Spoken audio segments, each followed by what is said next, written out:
Hello and welcome to episode 24 of Aprender Inglés con Reza y Craig. Bienvenido al episodio 24. Hi Reza. Hi Craig, how are things? Things are good. Valencia's hot, lovely weather, spring is in the air. Life couldn't be better. It couldn't be better. Well, it could be better. Could it? Yep, you could be listening to an Aprender Inglés con Reza y Craig podcast. Exactly. That is the icing on the cake. That's the fantastic icing on the cake. Listen to us. El guindo. We have some feedback from Marianne again, who has written to us and says, "Hi again. What a good time listening to you on this new episode about clothing." Oh, that was a few weeks ago. That was 3 or 4 episodes ago. Mm-hmm.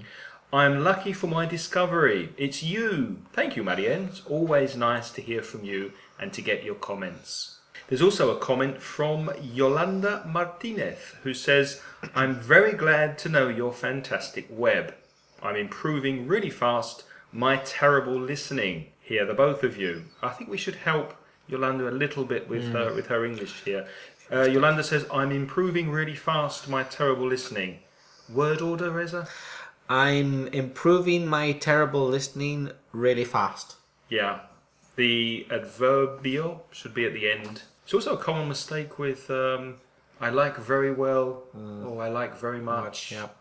Because you say me gusta mucho, it should be I like it very much. Anyway, Yolanda continues, "I like your voices." Ha ha ha. Seriously, I need to read and write and listen to the B2 level of English to try to find some job, if only, which I think she means ojalá. In English, I think if only I could, or if only it were possible. So my goal is going to be listen all your podcasts. There's a preposition in there. So my goal is going to be to listen. Listen to. Yeah, all remember the podcasts. to, Yolanda, with listen. Listen to all of your podcasts during the next 2 weeks after taking care of my children. Well, she's learned taking care of, which we taught a few episodes ago, so well done, Yolanda. Well done. Very good. Go on with the podcasts of Reza and Craig. Thanks a lot. Well, thank you, Yolanda. Thanks a lot. Very nice to hear from you. Grammatica this week, and last episode you may remember that we looked at modal verbs, and this episode I'd like to continue concentrating on, in particular, may and might, and some of the more common uses of may for permission, for example, sobre todo en las preguntas. May I disturb you for a moment? ¿Puedo molestarte un momento? Molestarle un momento. Sorry, so you're asking for permission to disturb the person, so that's why you use may, yeah? Yeah, it's a very polite form of asking for something. May I put the light on? ¿Puedo encender la luz? Would you say that? May I? Would you use may? Yes. Probably in a very polite, very formal situation. May I use your phone, for example? You could be even more polite, I think, by saying might. Might I put the light on? Sounds even more polite, doesn't it? Yeah, I'm not sure if I would go that far. Perhaps, but that's more polite than may. También se usa may para expresar poder de permiso. Se puede utilizar también can y could en el lenguaje más formal.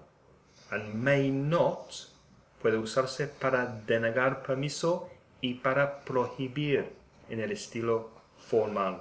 For example, you may see a sign written somewhere in a car park, aparcamiento, "Students may not use the staff car park." Los estudiantes no pueden usar el aparcamiento del profesorado. So you may not do that, which is prohibiting you to do something. In that sentence, might is not possible. No, May not. Not for prohibition. Exactly, you can't use might. Mm-hmm. And must not could be used. It's a stronger prohibition.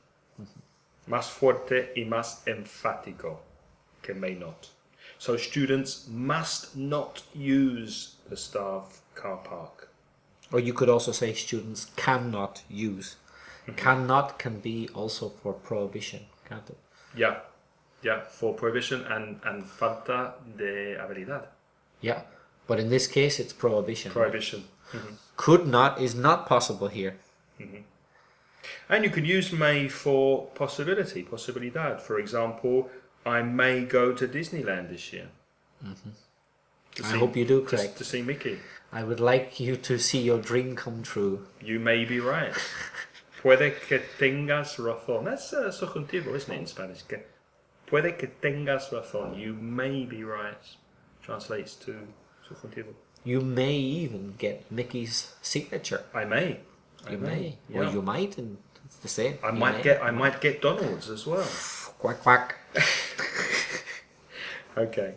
Moving on, what else? Para preguntar por la posibilidad de algo que no se suele usar may, sino can. Can it be true? ¿Puede ser verdad? Peticiones cortesas. That's polite requests, isn't it? May I have some more cake, please? May I have your phone number? May I have your email address? May I have some more cake? ¿Puedo tomar más pastel? So I was careful not to say puedo coger más pastel because we shouldn't say coger in case the Argentinians or South Americans misunderstand our use of coger. But in Spain you would say, you translate, may I have some more cake or may I have some more whiskey with coger. Matiz concesivo, which we said was concessive. It may be a longer route, but it's much quicker. Puede que sea un camino más largo, pero es mucho más rápido. So that's when you admit that there is a disadvantage to something, but overall you think it's better. That's the use of may. Okay, it may be a longer route. I admit that. That's true. But it's much quicker. Do you remember last episode you asked me about cannot writing it separately or together? Yeah. What about maybe? Because here it's separate. It may be a longer route. Would it be wrong to say it may be putting those two together? It would be wrong. Why? Because it is the modal verb may plus the verb be. Right. They must be separate. Right. And maybe is an adverbial. Yeah. Which is one word. For example... Are you coming tomorrow? Maybe. Yeah, if I just say maybe. Maybe. Or maybe not. Maybe I'm coming tomorrow. So the maybe is not the verb, it's an adverbial. The verb is I'm coming tomorrow.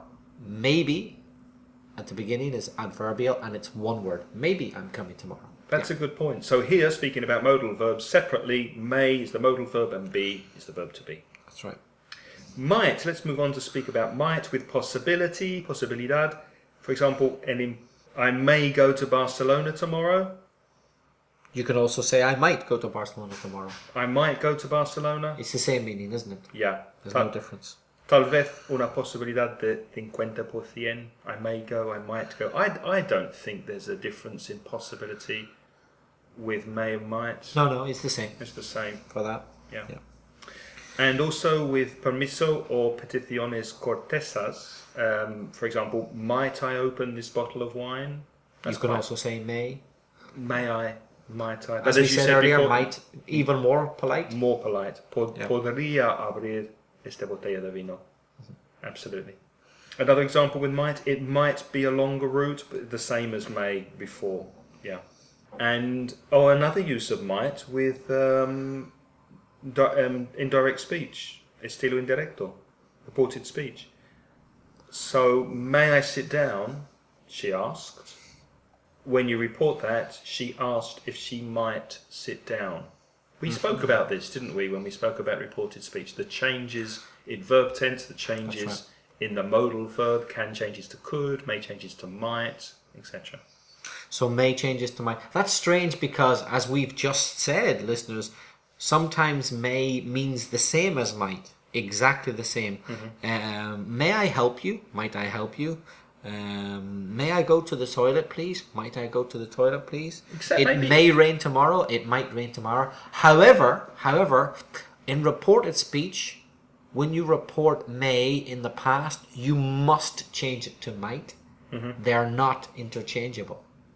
That's curious, because when it's not reported speech, very often may and might have the same meaning. It doesn't matter. But when it's reported speech, may has to change to might. Yes. Curious. That's a good distinction. A good point. Okay, moving on to Vocabulary Corner. And last episode we spoke about money vocabulary. Do you remember? Purse, wallet, cash point, cashback, those kind of words. This episode I thought we could look at some verbs, speaking about money, some money verbs. For example, ganar. Oh, yes, this is tricky for Spanish people. It's also revision, because we've spoken about this before, so you should remember this. Do you mean ganar una competición o ganar dinero trabajando? In English there are two verbs for ganar, to earn or to win. So for example, to earn money is your salary. You earn money when you work, hopefully. And to win a competition or to win money in a lottery, to win money at the casino, for example. Win a competition, you can win a game if you play sports, win a game of football. What other things can you earn apart from money? You can earn respect. Since we've been doing this podcast, I've earned a lot of respect for you, Reza. Me too, for you, Craig. We have earned each other's mutual respect. We have earned mutual respect. Unfortunately, listeners, we've earned no money at all, but we have earned mutual respect. And we've won a lot of fans. Aha! You can win fans. Win fans. That's a nice expression of win. Borrow. Remember, borrow from and lend to. Prestar and tener prestado, which is which? Borrow from, I think, is tener prestado. Yep. And lend to, prestar. So if you go to the bank and you ask the bank manager to give you money, you want to borrow money from the bank. Yeah. And you want the bank to lend me money. That's it. Yeah. So lend has the direct object. Lend me 50 euros. Doesn't have to be. You could just say he lent money. Right. Doesn't have to have a direct object, but it could do. Might you lend me 50 euros? So a bank lends money to you, and the noun for lend is loan. So the bank gives you a loan. You borrow money from the bank. So loan is un préstamo. Couple more verbs. We have to save, which is orar, to save money. Are you good at saving money? Yes, I am quite good at saving money. You'll have to teach me how to do it. Well, the first trick, do you remember in episode 23, listeners? The credit card. Don't use a credit card. Only have a debit card and you'll save more money because you can't spend money you don't have. Spend, obviously, to spend money, that's a strong collocation. And malgastar? To waste. Have you wasted any money on anything recently? Yes, I have. I'd rather not go into details. Let's just say I was out with a very nice young lady and I bought her a very nice meal and then she said goodbye. Let's leave it like that. Oh no, you can't tell us anymore. No, but it was money wasted, let's say. You've not seen her since? No. Oh dear, I'm sorry to hear that. Listeners, I won't waste your time with my stories anymore about... How much was the meal? Oh, too much. A small fortune. Next time, take sandwiches. To gamble. That's, in Spanish, to gamble is... To gamble. Apostar or jugar con dinero. Apostar, yeah. To gamble money. Also to bet.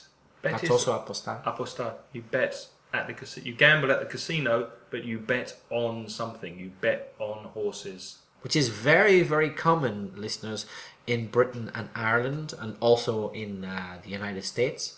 People love betting on horses. People love gambling. And the place where you go to gamble, to make bets on horses and dogs, is an interesting word. It's a bookmaker.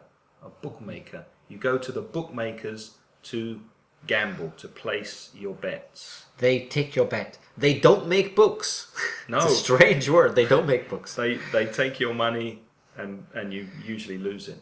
If you have the very sad situation of losing someone in your family, if somebody dies and you get money because that person leaves you money, the verb in English is to inherit. Which Can be money, can be property as well. you can inherit a house, you can inherit property, you can inherit jewellery. Yeah.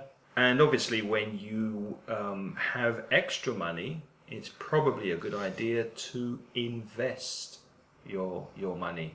Invertir. Invertir. Don't be confused, listeners, with invert. There is a verb in English which is invert. Invert does not mean the same as invest. It's reverse, doesn't it? Yes, invert means to do something the other way round or Yeah. to turn it around.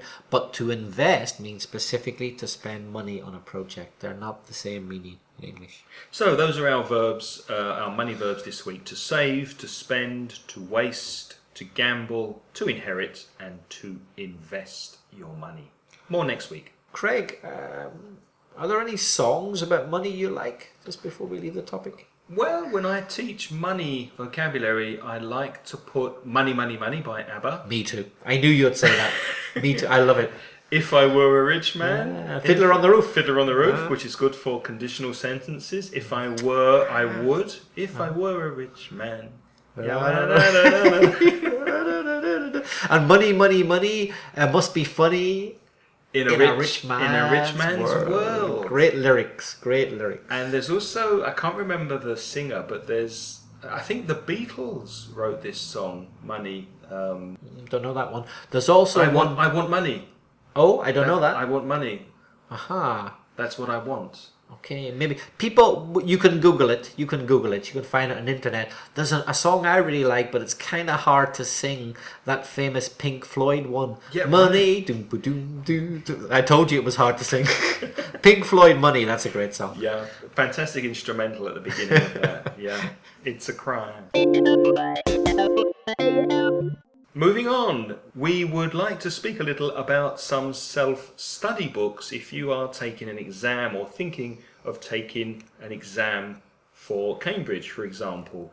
You may know that there are different levels of exams. There's the FCE, the First Certificate in English, CAE, Cambridge Advanced English, and CPE, Cambridge Proficiency in English. There are other exams by Cambridge, but these three are from intermediate and above, which are more or less the listeners of this podcast. So we'd like to speak about that a little.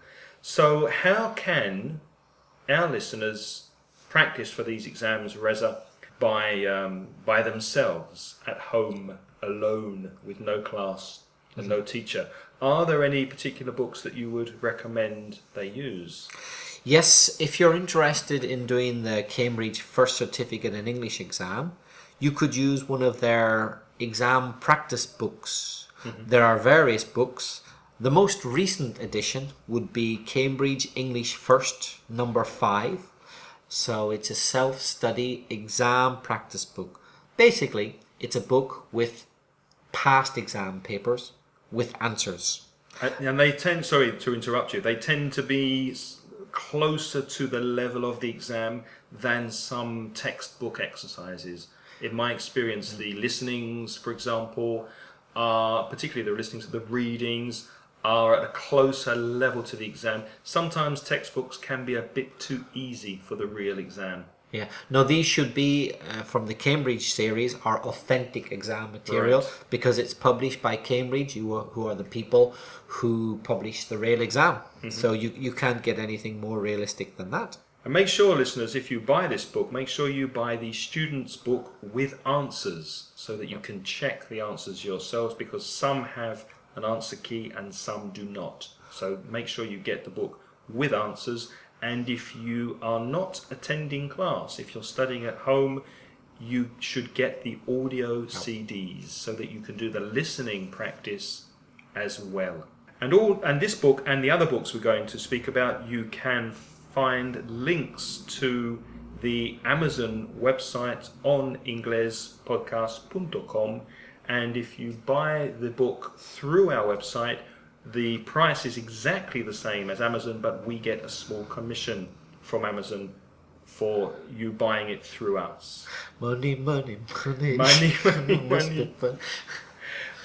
Also, at FCE level, the course book I use in my classes is the Roy Norris course book, Ready for FCE. It's by Macmillan, and it's the course book I use, which you could also use for self-study at home and use that by yourself to practice for the exam. And we'll put links to all of these books on inglespodcast.com. What about CAE? Well, Craig, Cambridge also publish a book with past CAE, that's advanced level practice tests. So it's the same as the FCE book, but obviously for the higher level, for the higher exam. Yeah. That's right, yep. And again, you should buy the version with an answer key, and to do listening practice, buy the audio CDs as well. Mm-hmm. And for a course book, we have one here written by an ex-colleague of ours, Mr. Guy Brookhart. The book's called Complete CAE Students Book with Answers and with CD-ROM from Guy Brookhart and Simon Haynes. And we will put that also in the show notes at inglespodcast.com. Craig, what about getting up to a really high level now? What about for proficiency? Well, I don't usually teach proficiency, but I looked in the teacher's room at the British Council here in Valencia, and one popular book is the Cambridge English Proficiency 1 for updated exam self-study pack. Also has CDs, and it's published by Cambridge ESOL, Cambridge ESOL. And again, links to these in the show notes. What about IELTS? IELTS, the International English Language Testing System, which is particularly useful for people who are interested in studying abroad, or for people who want to emigrate. Very often governments ask for a certain level in IELTS. There's a good book also written by our former colleague from the British Council Valencia, Guy Brookhart. That book's called Instant IELTS. Instant IELTS. Who's it published by? Do you know? Published by Cambridge. Okay, Instant IELTS by Cambridge.